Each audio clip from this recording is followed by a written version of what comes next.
Hi my families, எல்லோரும் எப்படி இருக்கீங்க? நல்லா இருக்கீங்களா? நான் ரொம்ப நல்லா இருக்கேன். நீங்கள் நல்லா இருக்கணும்னு நான் கடவுள்கிட்ட வேண்டிக்கிறேன். இன்றைக்கி என்ன வீடியோ பார்க்க போகிறோன்னா, அதுதான் டெலிவரி வீடியோட பார்ட் 2 தான் நம்ம பார்க்க போகிறோம். நேற்று வந்து மாமாவுக்கு டைம் ஆகிடுச்சு அப்படின்னு சொல்லிட்டு மாமா கிளம்பிட்டாங்க. அதனால தான் இன்றைக்குமே அவங்க லஞ்சுக்கு வந்திருக்க டைமில் தான் வந்து நம்ம பேலன்ஸ் வீடியோவும் எடுக்கிறோம். என்ன மாமா? சாப்பிட்டாங்க. சாப்பிட்டு தான் இப்போ வீடியோ எடுக்கிறதுக்கு வந்திருக்காங்க. ஏன்னா மணி ஆயிடுச்சுன்னா அப்படியே ட்ரெஸ்ஸை மாற்றிட்டு போயிடலாமே அப்படின்றதுக்காக அவங்க டியூட்டி ட்ரெஸ்ஸில் தான் சாப்பிட்டாங்க. இப்போ வீடியோக்காக ட்ரெஸ் மட்டும் மாற்றிருக்காங்க.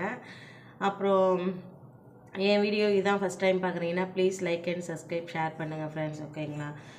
நேற்று வந்து நம்ம எதோட விட்டு இருந்தோம்னா ப்ளட் டெஸ்ட்டு கொடுக்கறதுல வந்து தான் நம்ம விட்டு இருந்தோம். இன்றைக்கி அதுலேருந்துவே நம்ம பேசலாம். சொல்லுங்கள் மாமா. நான் பேசுகிறேன். நான் ஆரம்பித்து விட்டால் அவங்க அதுக்கப்புறம் அப்படியே பிக்கப் பண்ணி வந்துடுவாங்க. ப்ளட் டெஸ்ட்டு வந்து மொத்தம் அவங்க 4 பேக்கெட் தான் சொல்லியிருந்தாங்க ப்ளட்டு. அதுக்கப்புறம் எனக்கு ஏற்றுனது பார்த்தீங்கன்னா 13 பேக்கெட் ப்ளட்டு ஏற்றிருக்காங்க. 14 பேக்கெட் ஏற்றினாங்க. அதுக்கப்புறம் எனக்கு நான் சுயநினைவு வந்ததுக்கப்புறமே எனக்கு ப்ளட் ஏற்றணும்னு சொன்னாங்க. அதுக்கப்புறம் எனக்கு அந்த ப்ளட்டை பார்க்கும்போது ரொம்ப பயமாக இருந்தது. நான் இல்லை, எனக்கு ப்ளட்டெல்லாம் நீங்கள் எதுவும் ஏற்ற வேணாம், எனக்கு தேவையில்லை அப்படின்னு சொல்லிட்டு, அந்த ப்ளட் கவுண்டிங் வந்து ரொம்ப கம்மியாக இருக்குமா, அதனால் வந்து உனக்கு ப்ளட்டு ஏற்றி தான் ஆகணும் அப்படின்னு சொன்னாங்க. இல்லை எனக்கு வேணாம், எனக்கு யூரின் டியூப் எடுங்க, என்னால் முடியலை. ஏன்னா கிட்டத்தட்ட ஒரு மாதம் 40 நாள் கிட்ட அந்த யூரின் டியூப் வச்சு வச்சு வச்சு எனக்கு ரொம்ப முடியாமல் போயிடுச்சு. எனக்கு ரொம்ப பெயின் ஆக ஆரம்பிச்சிடுச்சு. அதனால் நான் வந்து அழ ஆரம்பிச்சிட்டேன். எனக்கு முடியல சுத்தமாக, எனக்கு ரொம்ப பெயின் ஆகுது, அதனால் நீங்கள் யூரின் டியூப் எடுத்துருங்க, எனக்கு ப்ளட்டு ஏற்ற வேணாம் அப்படின்னு.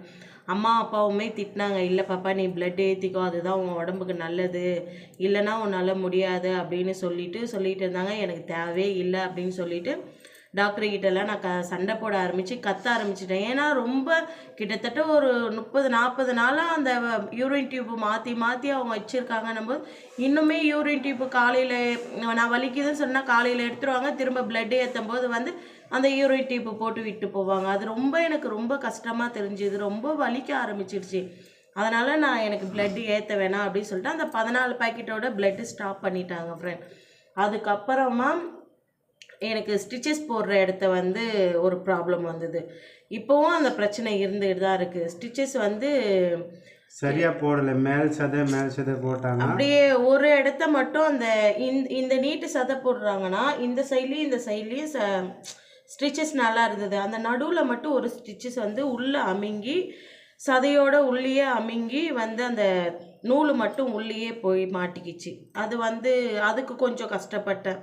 அதுக்கு ரொம்ப அந்த தையல் பிரிக்கிறதுக்கு வந்து ஒரு நாளைக்கு ஒரு தையல், இன்றைக்கி தையல் பிரித்தாங்கன்னா 2 நாள் கேப் விட்டு ஒரு தையல், அதுக்கப்புறம் ஒரு 2 நாள் விட்டு ஒரு தையல், இப்படி தான் பிரித்தாங்களே. எனக்கு வந்து தையல் வந்து அப்பயும் அந்த தையல் பிரிக்கிறதுல வந்து ரொம்ப கஷ்டப்பட்டேன் நான். அதுக்கே கிட்டத்தட்ட ஒரு 10 நாள் கிட்ட அந்த தையல் பிரிக்கிறதுக்கே ஒரு நாள் விட்டு 2 நாள் விட்டு அந்த மாதிரி தையல் பிரிக்கவே ஆரம்பித்தாங்க. ரொம்ப கஷ்டமாயிடுச்சு. இவ்வளோ பெரிய நோட்டு புக்கு எனக்கு வந்து அந்த நோட்டில் வந்து நான் டிஸ்சார்ஜ் ஆகிறப்போ வந்து என்னை அட்மிஷன் பண்ணாங்க. அதில் வந்து டிஸ்சார்ஜ் ஆகிற வரைக்கும் ஃபுல் அண்ட் ஃபுல் பாடிக்கு என்ன பண்ணிக்கிறாங்க, எப்படி கொண்டு போகிறது, அதுக்கப்புறம் வந்து ரத்தம் ஏற்றுனாங்க, எல்லாமே அதில் தான் எழுதி வச்சு கொடுத்தாங்க. கடைசியில் நோட் புக்கில் ஒன்று எழுதிட்டு நம்மளுக்கு தேவைன்னு சொல்லிட்டு நோட் புக்கில் ஒன்று ஒரு புக்கு கொடுத்தோம். அந்த புக்கில் எழுதிட்டு நம்மளுக்கு தனியாக எழுதி கொடுத்தாங்க. அப்போது டாக்டர் வந்து என்கிட்ட கூப்பிட்டு உனக்கு ஏன் கர்ப்பப்பை எடுத்தாங்க தெரியுமா? தெரியும் அப்படின்ட்டு சொன்னேன். எதுக்கு அப்படின்னு கேட்டாங்க. இந்த மாதிரி குழந்தையோடைய நஞ்சு கொடி வந்து அந்த கர்ப்பப்பை வாயில் வந்து ஒட்டிடுச்சு, அதனால் வந்து கர்ப்பப்பை எடுத்துட்டாங்க, அது வளர்ச்சி இல்லாதனால அப்படின்னு நான் சொன்னப்போ, உனக்கு கர்ப்பப்பை மட்டும்தான் எடுத்திருக்காங்க, உன்னுடைய கருமுட்டைலாம் நல்லா இருக்குது, அதனால் உன் கருமுட்டையெல்லாம் எடுக்கவே இல்லை, உன் கருமுட்டைலாம் உன் வயிற்றுக்குள்ளேயே தான் இருக்குது அப்படின்னு சொன்னாங்க. எனக்கு அப்போ அழுக தான் வந்தது. கர்ப்பப்பையே இல்லைன்னும் போது அந்த கருமுட்டையை வச்சுட்டு நான் என்ன பண்ண முடியும் சொல்லுங்கள்? இதுக்கு மேலே நான் இன்னொரு குழந்தை பெற்றுக்க முடியுமா? இல்லை அதை பற்றி நாங்கள் யோசிக்க தான் முடியுமா? எதுவுமே கிடையாது. அப்போ வந்து அவங்க சொல்கிறப்போ நான் அழ ஆரம்பிச்சிட்டேன். நீ அழாத, உனக்கு எந்த பிரச்சனையும் இல்லை, நீ நல்லா தான் இருப்ப அப்படின்னு சொன்னாங்க. நான் வந்து என்னால் 45 நாளைக்கு மேலேயும் ஹாஸ்பிட்டலில் என்னால் இருக்க முடியல. ஒரு பக்கம் அம்மாவுக்கும் பிரச்சனை, அம்மாவுக்கும் உடம்பு முடியாமல் அம்மாவும் ஹாஸ்பிட்டலில் உட்காந்து இவங்களும் வேலைக்கு போயிட்டு ஹாஸ்பிட்டலுக்கு வந்துங்க நைட்டில் எல்லாருக்குமே கஷ்டப்படுமே. சரி இப்போ நம்ம க்யூராக இருக்கோம், நம்ம நல்லா இருக்கோம் அப்படின்னு சொல்லிட்டு. ஆனால் அந்த ஹாஸ்பிட்டலில் நான் படாத கஷ்டம் இல்லை. அந்த டெலிவரியை முடிச்சுட்டு நான் அந்த ஐசியூவை விட்டு நான் வெளியே வர்றதுக்குள்ளே நான் படாத கஷ்டம் இல்லை. நான் அவ்வளோ கஷ்டத்தையும் பட்டு தான் நான் வெளியே வந்தேனே. அதுக்கப்புறம் டாக்டர்கிட்ட நானா இல்லை நான் வீட்டுக்கு போகிறேங்க, என்னால் முடியல, அதான் 45 நாளைக்கு மேலேயே ஆயிடுச்சுல்ல, எனக்கு பரவாயில்ல, எனக்கு டிஸ்சார்ஜ் பண்ணுங்கள், நான் என் உடம்ப நான் வீட்டில் போய் பார்த்துக்கிறேன் அப்படின்னு சொல்லிட்டு கேட்க ஆரம்பித்த உடனே பிளட் கவுண்டிங் கம்மியாக இருக்குன்னு திரும்ப ஆரம்பித்தாங்க. இன்னும் வந்து தையல் போட்ட இடம் சரியாக ஆகலை அப்படின்னு ஆரம்பித்தாங்க. பரவாயில்ல, நீங்கள் என்னை அனுப்புங்க, நான் வீட்டில் போய் பார்த்துக்கிறேன் அப்படின்னு சொல்லிட்டு நான் வீட்டுக்கு நானே எழுதி கொடுத்துட்டு தான் வந்தேன். எனக்கு எதானாலும் அதுக்கு காரணம் நான் தான் அப்படின்னு சொல்லிட்டு நான் எழுதி கொடுத்துட்டு நான் பாப்பா, அம்மா, மாமா எல்லாம் வர ஆரம்பித்தோம். வீட்டுக்கு வந்துட்டு இருக்கும்போது அம்மாவுக்கு திடீர்னு ப்ரெஷர் ரொம்ப லோவாகி அம்மா கார்லேயே மயக்கம் போட்டுட்டாங்க. அம்மா வீட்டுக்கிட்ட வர வர அம்மா கார்லேயே ரொம்ப அவங்களும் தூக்கம் இல்லாமல் ரொம்ப அம்மாவும் டென்ஷனு, டிப்ரெஷனு, உடம்பு எனக்கு இப்படி இருக்குது அப்படின்னு சொல்லிட்டு அவங்க ரொம்ப அம்மாவுக்கு உடம்பு முடியாமல் ஆயிடுச்சு. காரில் வீட்டுக்கு வரும்போதே அம்மா மயக்கம் போட்டு விழுந்துட்டாங்க. அதுக்கப்புறம் நாங்கள் மாடி வீட்டில் தான் மேலே இருந்தோம், ஃபஸ்ட்டு மாடியில். அம்மா கீழே வந்து அம்மா தண்ணி தெளித்து எழுப்பினாலும் அம்மா எழுந்திருக்கவே இல்லை. நாங்கள் ஈவினிங் என்னை வந்து ஒரு 6 மணிக்கு 4 மணிக்கு டிஸ்சார்ஜ் பண்ணாங்கன்னா நாங்கள் வீட்டுக்கு வர்றதுக்கு 6:30 ஆயிடுச்சு. 7 மணி ஆயிடுச்சு. அப்போ அம்மாவை எழுப்பி பார்க்குறோம், கார்லேயே எழுந்திருக்கவே இல்லை. அதுக்கப்புறம் என்ன பண்ணாங்க, மாமா அம்மாவை அப்படியே குண்டு கட்டாக தூக்கிக்கிட்டு மேலே போயிட்டு அம்மாவை படுக்க வச்சுட்டு அதுக்கப்புறம் வந்து குழந்தைய என்னையும் கூப்பிட்டுட்டு மாமா மேலே போனாங்க. அம்மா தண்ணி ஊற்றுற வரைக்கும் பாப்பாவுக்கு ஃபஸ்ட்டு தண்ணி ஊற்றுற வரைக்கும் எங்கள் கூட இருந்தாங்க. எப்படின்னா அதுக்கப்புறம் தான் எனக்கு என் உடம்புல என்னென்ன பிரச்சனை வர ஆரம்பிச்சுது. எனக்கு கர்ப்பப்பை எடுத்தது பெருசு இல்லை, எடுத்து நான் வீட்டுக்கு வந்ததுக்கப்புறம் எனக்கு என்னென்ன பிரச்சனை ஆரம்பிச்சுது அப்படின்றத தான் நான் இப்போ உங்ககிட்ட ஷேர் பண்ணிக்க வரேனே. நான் அதுக்கப்புறம் நான் படாத அவஸ்தை இல்லை ஏமாம்மா. ஆமாம், எதையாவது பிரச்சனை, எதையாவது உடம்பு சரியாக இருந்தால் தலைவலி சரியாக இருந்தால் இடுப்பு வலி சரி. ஃபஸ்ட்டு பிரச்சனையே ஸ்டார்ட் ஆனது வந்து என்னுடைய பேக் பெயின், மூச்சு விட முடியாமல் போனது. அதுதானே மாமா ஃபஸ்ட்டு. அம்மா வந்து பாப்பாவுக்கு தண்ணியெல்லாம் ஊற்றிட்டு என்னால் அப்போ வந்து கீழே உட்காந்து எந்திரிக்க முடியல எனக்கு சுத்தமாக. அது வரைக்கும் உடம்பு நார்மலான வெயிட்டில் தான் இருந்தேனே, இந்த அளவுக்கு வெயிட்டே இல்லை நான். அப்போது என்னால் கீழே உட்காந்து எந்திரிக்க முடியலன்னு சொல்லிட்டு நான் அழுவுறேன் அப்படின்னு சொல்லிட்டு என்ன பண்ணுவாங்க, எவ்வளோ கஷ்டப்பட்டாங்க. அப்போது மாமா வந்து கீழ் வீட்டுக்காரங்க கிட்ட வந்து போயிட்டு என் பொண்டாட்டியால் கீழே உட்காந்து எந்திரிக்க முடியல, எனக்கு ஒரே ஒரு கட்டில் வாங்கி கொடுங்க, நான் சனிக்கிழமை சம்பளம் வாங்கி உங்களுக்கு கொடுத்துட்றேன் அப்படின்னு சொல்லிட்டு மாமா அவங்கக்கிட்ட போய் அழுதாரு. அவர் ரொம்ப கஷ்டப்படுறா, படுத்து எந்திரிக்க முடியல, என்னால் என்ன பண்ணுறதுன்னு தெரியல, நீங்கள் எனக்கு கட்டில் வாங்க மட்டும் காசு கொடுங்க, நான் உங்களுக்கு வந்து சனிக்கிழமை சம்பளம் வாங்கி கொடுத்துட்றேன் அப்படின்னு சொல்லி அழுதுறாரு மாமா. ஆனால் நான் பார்க்கல, எங்கள் அக்கா பையன் பார்த்துட்டு வந்து சித்தப்பா வந்து கீழே இந்த மாதிரி அழறாருமா அப்படின்னு சொல்லிட்டு எங்கள் அம்மாக்கிட்டேயும் என்கிட்டேயும் சொன்னாங்க. அதுக்கப்புறம் போயிட்டு ஒரு மணி நேரத்தில் மாமா ரிட்டன் வரும்போது ஒயர் கட்டில் ஒன்று வாங்கிட்டு வந்தாங்க. அவங்க கீழே இருக்கவங்க வாங்கி கொடுத்தாங்க. காசு அவங்களே கூப்பிட்டு கூப்பிட்டு வந்தாங்க. 1800 என் மாமா, அது 2200. அப்போது அந்த ஒயர் கட்டில் 2200 கொடுத்து அவங்க வாங்கி கொடுத்து மாமா எடுத்துகிட்டு வந்து போட்டப்பையும் படுத்தா அந்த இப்போ இது ஒயருன்றதுனால அது கொஞ்சம் கீழே இறங்கும்ல. அப்போ என்ன பண்ணாங்கன்னா வீட்டில் இருக்கிற சாரீ, பெட்ஷீட்டுங்க எல்லாத்தையுமே எடுத்து அந்த பெட்டு மாதிரி அப்படியே அந்த கட்டில் மேலே எல்லாத்தையும் அழகாக விரித்து விட்டு நான் அதில் தான் படுத்துக்கிறது. குழந்தை வந்து அம்மா கிட்ட கீழே படுத்துட்டு இருப்பான், நான் மட்டும்தான் அந்த கட்டிலில் படுக்க முடியும். அந்த மாதிரி வாங்கிட்டு வந்தாங்க. அதுக்கப்புறம் நெக்ஸ்ட்டு அப்படின்னு பார்க்க போனால் அம்மா பாப்பாக்கெல்லாம் தண்ணி ஊற்றிட்டு வீட்டுக்கு கிளம்புறேன்னு சொல்லி கிளம்பிட்டாங்க. அப்போ தான் எனக்கு ஸ்டார்ட் ஆச்சு, என்னால் மூச்சு விட முடியாமல். என் மாமா பேசிக்கின்னு இருப்பாங்க, இல்லை உட்காந்துன்னு இருப்பாங்க, உடம்பு அப்படியே வேர்த்துக்கிட்டோம். அதுக்கப்புறம் என்ன ஆகும்னா இரும்பல் வரும். அதுக்கப்புறம் எப்படி நம்ம சாப்பிடும்போது மாட்டிக்கிச்சுன்னா, தொண்டையில் அதை மாட்டிக்கிச்சுன்னா எப்படி ஒரு மாதிரியா மூச்சு நம்ம வாங்க தான் முடியும், வெளியே விட முடியாமல் ஆகிடும். அந்த மாதிரி தான் அப்பப்போ ஆகிட்டுக்கு தான் இருந்தது. நிறைய கஷ்டப்பட்டோம். அதுக்கு டாக்டர்கிட்ட சொல்லி கேட்டதுக்கு அதுதான் ஃபஸ்ட்டு தட்டி விடுன்னு சொன்னாங்க. அப்போது வந்து எப்படின்னா ரொம்ப இந்த மாதிரி போயிட்டாங்க. குழந்தைக்கு பால் கொடுத்துட்டே இருந்தேன். திடீர்னு பார்த்தா நல்லா இருந்தேனான்னு திடீர்னு என்னால் மூச்சு விட முடியல, என்னால் உட்காரவும் முடியல, மூச்சு அடைக்குது. இவங்களுக்கு என்ன பண்ணுறது, அம்மா அப்பா தான் கிளம்பி போகிறாங்க அப்பா கூட. ரொம்ப என்னால் மூச்சு விட முடியலன்னு சொல்லிட்டு நான் அழறேன். என்ன பண்ணுறது, குழந்தை ஒரு பக்கம் கத்துது, குழந்தையும் ஒரு கையில் வச்சுக்கின்னு என்ன பண்ணுறதுன்னு தெரியாமல் அப்படியே ஒரு மாதிரி அவங்களும் கூட சேர்ந்து அழறாங்க. என்னால் மூச்சு விட முடியாமல் நான் என்னால் வாயை திறந்து பேசவும் முடியல. அப்போ அம்மா அம்மா அப்பாவை வீட்டுக்கு வராங்க. எதுக்கு வீட்டுக்கு வராங்கன்னா, அங்கே சாய்பாபா கோயிலில் வந்து ராகவேந்திரா சாய்பாபா கோயிலில் வந்து பிரசாதம் கொடுத்தாங்க. அதை வாங்கிட்டு ரிட்டன் வீட்டுக்கு வராங்க. வீட்டுக்கு போவோமா அவங்க ரிட்டன் வீட்டுக்கே வராங்க கொடுத்துட்டு போகலான்ட்டு. அப்போ வரும்போது நான் இவர் அழுறதை பார்த்து குழந்தை கத்துறதை பார்த்து அம்மா வேக வேகமாக மேலே வந்து ஏன் குழந்தை எப்படி கத்துதுன்னா மாமா அப்போ சொல்கிறாரு பாப்பாவுக்கு வந்து மூச்சு விட முடியாமல் ரொம்ப கஷ்டப்படுது. திரும்ப ஆட்டோ வர வச்சு திரும்ப ஹாஸ்பிட்டலுக்கு கூப்பிட்டு போ. அப்போ வந்து அந்த இசிஜிலாம் எடுப்பாங்க. அந்த இசிஜி எடுத்து பார்த்தாங்க. பார்த்துட்டு அதுக்கப்புறமேட்டுக்கு சொன்னாங்க எதுவுமே டாக்டர் சொல்ல, டேப்லெட் மட்டும் எழுதி கொடுத்து அப்பயே அமுச்சிட்டாங்க. இப்போ வரைக்கும் அன்னைக்கு எப்போ அந்த மூச்சு விடுறது எனக்கு அந்த மாதிரி ஆச்சோ அதுலேருந்து இப்போ வரைக்கும் ரொம்ப டென்ஷன் ஆனாலோ இல்லை கோவப்பட்டாலோ எனக்கு அந்த மாதிரி கத்தி பேசினாலோ எனக்கு அந்த மாதிரி மூச்சு விட முடியாமல் ஆகிடும். அந்த நேரமாமா கையை இப்படி மூடிக்கிட்டு பின்னாடி முதுகில் வந்து தட்டி தட்டி விடுவாங்க, தண்ணி கொடுப்பாங்க. அதுக்கப்புறமே நைட்டில் தூங்கும்போது வந்து அந்த மாதிரி ஒரு சில டைமில் ஆயிடுது. இப்போது நான் சொல்கிறது ஒன்றே ஒன்று தான் லேடிஸுங்கிட்ட, சரிங்களா? என் வீடியோ பார்க்குற எல்லாருமே நல்லா புரிஞ்சுக்கோங்க. நமக்கு ஸ்ட்ரென்த்து, நமக்கு ஸ்ட்ராங்கு, நமக்கு வலிமையே பார்த்தீங்கன்னா நம்மளுடைய கர்ப்பப்பை மட்டும்தான், ஓகேங்களா? அது இல்லைன்னா நம்மளாம் ஒன்றுமே கிடையாது. அதை எடுத்துட்டு 26 வயசில் எனக்கு கர்ப்பப்பை எடுத்தாங்க. இப்போ எனக்கு 31 வயசு ஆகுது.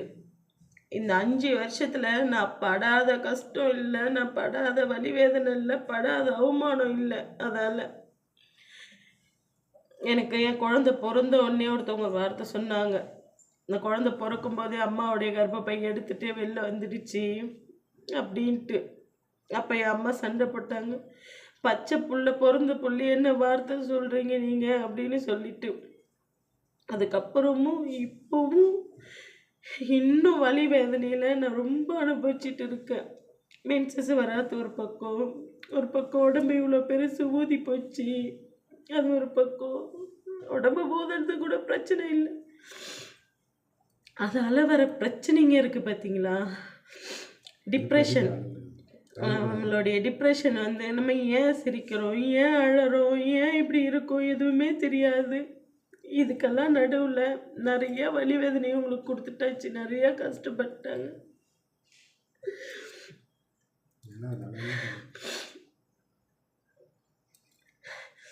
ஒரு வழியாக எல்லா பிரச்சனையும் முடிஞ்சு சரி லைஃப்பை நிம்மதியாக கொண்டுட்டு போகலாம் அப்படின்னு பார்த்தா அது ஒரு பக்கம் பிரச்சனை. என் குழந்தைக்கு வந்து ஃபிக்ஸ் வந்தது ஒடிசாவில் இருக்கும்போது தான். ஊரில் இருக்கும்போது ஜுரம் வந்தது. ஜுரம் சரியாகணும்னு சொல்லிட்டு எடுத்துன்னு போனேன் ஹாஸ்பிட்டலுக்கு. ஹாஸ்பிட்டலில் ஜுரத்துக்கு மாத்திரை கொடுத்துட்டாங்க. அப்போ சாப்பாடுக்கு ஏதாவது கொடுத்துட்டு அதுக்கப்புறம் குழந்தைக்கு இந்த மாத்திரை கொடுக்கணும் அப்படின்னு சொல்லி கொடுத்தாங்க. ஆனால் நம்ம சாப்பிடும்போது கொஞ்சோண்டு லைட்டாக பாட இட்லி தான் ஊட்டினேன் குழந்தைக்கு. ஊட்டுறதுக்கு அப்புறம் ஒரு மாதிரியாக கொஞ்சம் தூரம் கிளம்பி போனோம். சாப்பாடு கொடுத்து நைட்டெல்லாம் எதுவுமே சாப்பிடல ஜுரத்தால். மறுநாள் காலையில் உடனே ஹாஸ்பிட்டலுக்கு தூக்கிட்டு போயிட்டு டாக்டர் அப்போ கொரோனா டைமுன்றதுனால டாக்டர் இவங்க மட்டும்தான் பார்த்தாங்க. உள்ளே போயிட்டு இவங்களுக்கு தானே ஒடியா தெரியும், இவங்க தான் திட்டு பண்ணால் குழந்தைக்கு ரொம்ப ஃபீவராக இருக்குது, அங்கேயே மருந்து கொடுக்கணும்னு சொல்லிட்டாங்க.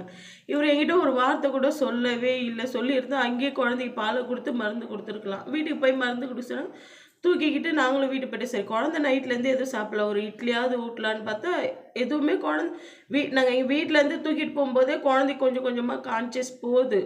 அதுக்கப்புறம் நாங்கள் என்ன பண்ணோம், ஹாஸ்பிட்டலுக்கு பார்த்துட்டு குழந்தைக்கு இட்லி ஊட்டினா சாப்பிடல, தண்ணி மட்டும் 2 மணி நேரம் குடிச்சது குழந்தை, அவ்வளோதான். அதுக்கப்புறம் விட்டாச்சு.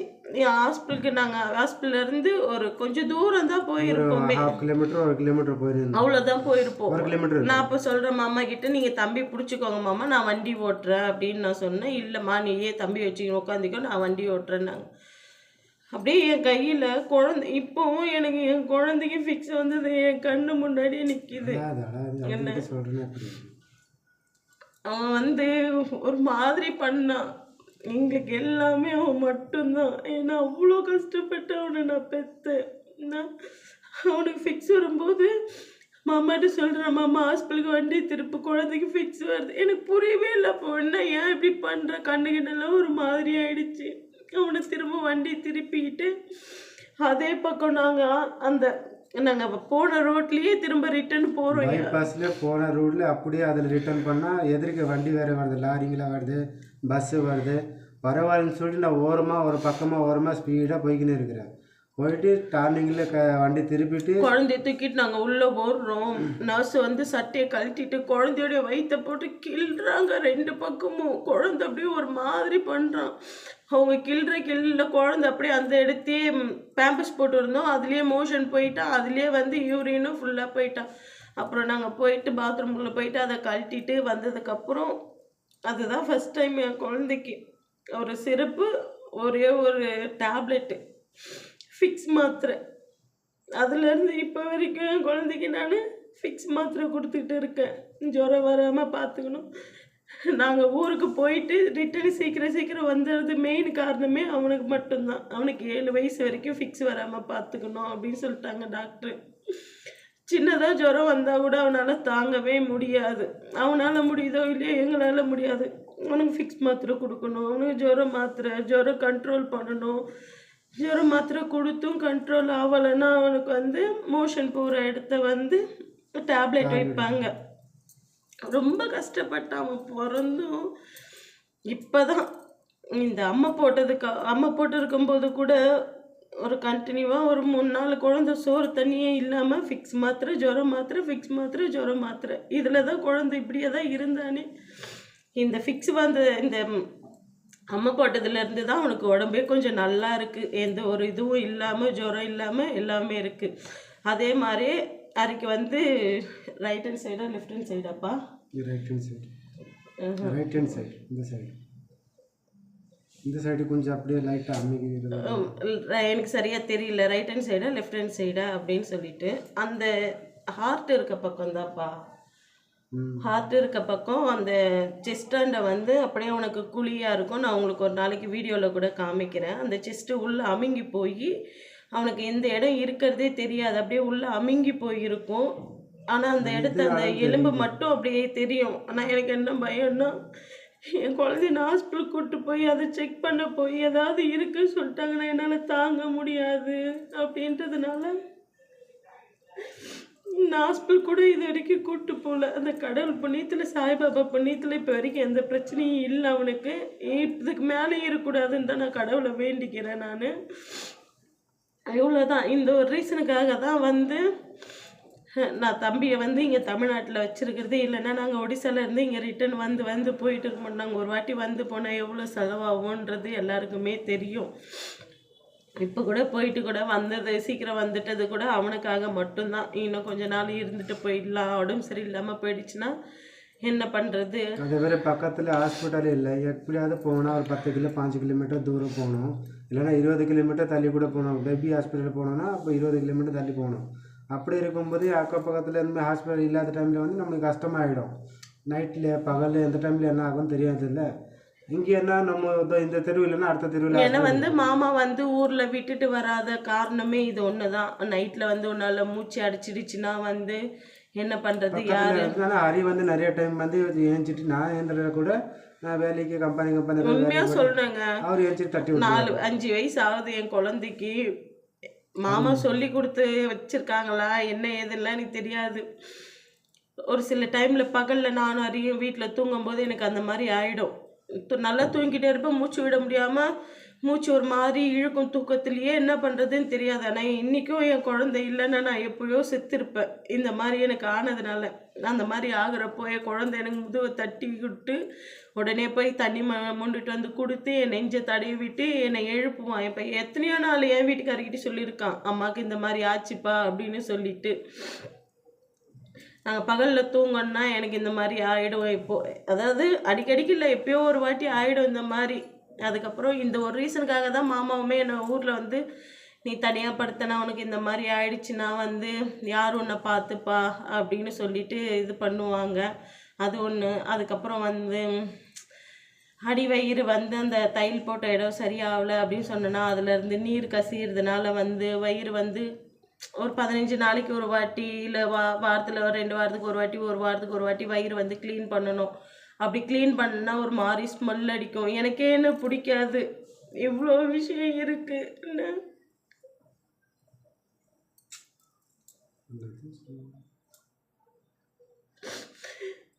ஒரு மாதிரி ஸ்மெல் அடிக்கும்.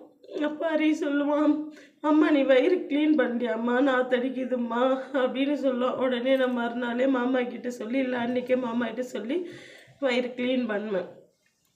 இப்போ இந்த அளவுக்கு உடம்பு ஆனதுக்கப்புறம் நிறைய விஷயங்கள் கர்ப்பப்பை எடுத்ததுக்கப்புறம் மனசாலையும் சரி உடம்பாலையும் சரி ரொம்ப கஷ்டப்பட்டேன். சொல்ல வார்த்தைங்க இல்லை.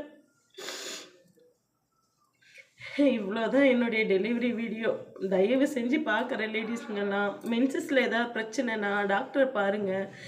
எப்படியாப்பட்ட பிரச்சனையாக இருந்தாலும் இந்த கர்ப்பப்பை எடுக்கணுன்ற ஒரு முடிவுக்கு மட்டும் யாருமே போகாதீங்க.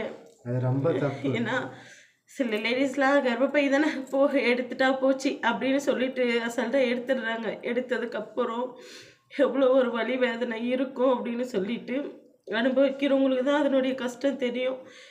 இந்த 5 வருஷமாக நான் கஷ்டப்பட்டுட்டு இருக்கேன். அப்படி தான் என்ன என் குழந்தைக்காகட்டும் எனக்காகட்டும் எதுவும் ஆகக்கூடாது அப்படின்னு சொல்லிட்டு கடவுளை வேண்டிக்கோங்க. என்னால் நின்று பேச முடியல, ரொம்ப முதுகு வலிக்குது. அதுக்கப்புறம் மூச்சும் விடுறது கொஞ்சம் கஷ்டமாக இருக்குது. போதும், அவ்வளோதான். இதுதான் என்னுடைய டெலிவரி ஸ்டோரியே. மற்றபடி வேறு ஒன்றும் இல்லை. நல்லபடியாக குழந்த பிறந்து நானும் வீட்டுக்கு வந்துட்டேன். இதை என் வீடியோ பார்க்குற லேடிஸுங்களாக இருந்தால் உங்ககிட்ட கையெடுத்து கும்பிட்டு கேட்குறேன். மென்சஸில் ப்ராப்ளம்னா உடனே போய் டாக்டரை பாருங்கள். டாக்டரை பார்த்துட்டு அதுக்குண்டான தீர்வு என்னவோ அதை செய்யுங்க. ஆனால் அதை விட்டுட்டு எக்காரத்தை கொண்டு இந்த கர்ப்பப்பை எடுக்கணும் அப்படின்ற ஒரு முடிவை மட்டும் எடுக்காதீங்க. அவ்வளோதான் நான் சொல்லுவேன். இவ்வளோதான் என் வீடியோ. என் வீடியோ பிடிச்சிருந்ததுன்னா please like and subscribe, share பண்ணுங்கள் ஃப்ரெண்ட்ஸ். ஓகே, பாய்.